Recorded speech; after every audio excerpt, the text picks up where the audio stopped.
In this video, we will take a look at some of the things to consider when creating a project using striped fabric. It's a good idea to plan ahead, thinking about the placement of your pattern pieces on the stripes before you cut into the fabric.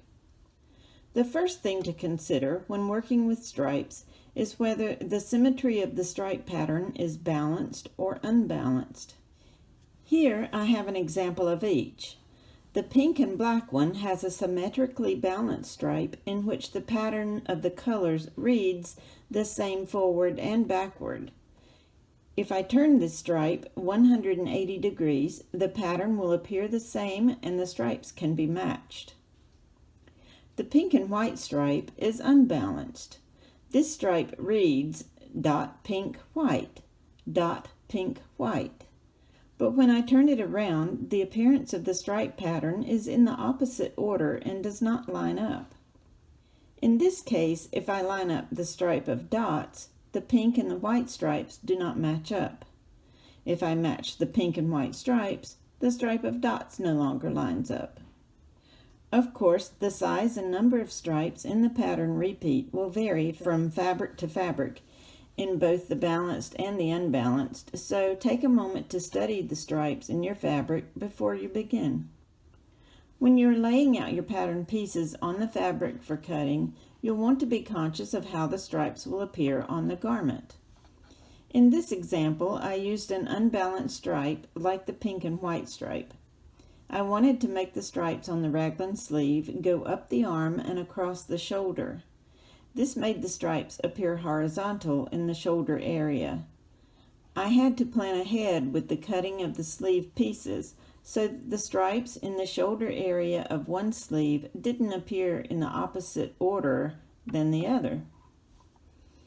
This same principle would be true if you were planning to use unbalanced horizontal stripes for other areas of the garment.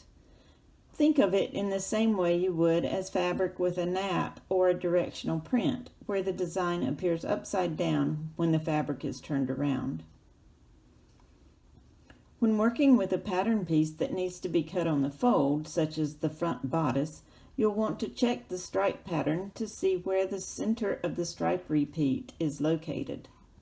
This mainly applies to the balanced stripe patterns, as the unbalanced center front will be based on your personal preference as to what is most pleasing in appearance.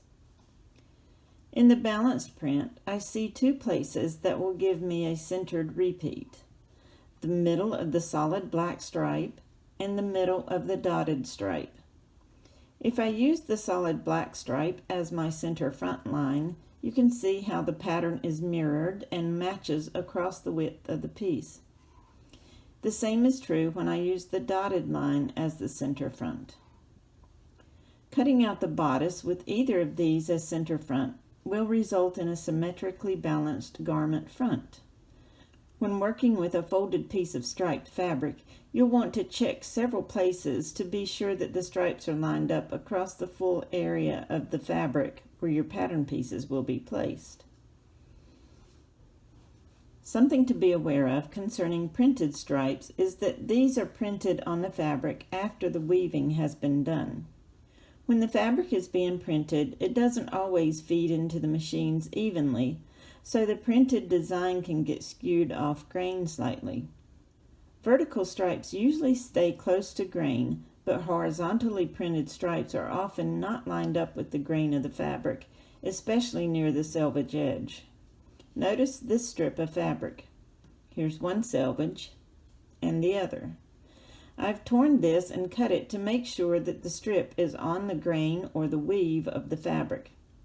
You can see how the stripe does not follow the grain all the way across the full width.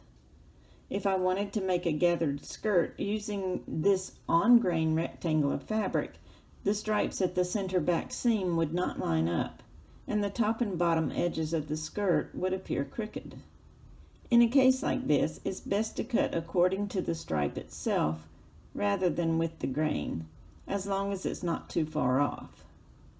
If I were using this particular piece, I think the right side would be fine cut to the stripe, but the left side is a bit further off than I'd want to use because being off grain can affect the drape of the garment. In the case of using this rectangle as a skirt, I would only use the part that is more on grain. Now let's say I'm making a shirt with a front patch pocket, and I want the stripe to line up, as on a nice dress shirt. I need to check the pocket placement marks on the pattern front to make sure the pocket piece is positioned on the stripe in the same way as the pocket area of the shirt.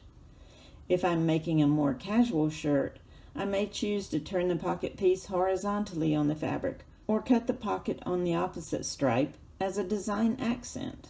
The key here is to have it appear as an intended design accent rather than a distraction or a mistake. You can create design accents in the same way on things like belts, cuffs, or plackets. Stripes can be both challenging and fun, so I encourage you to experiment with them on your next project.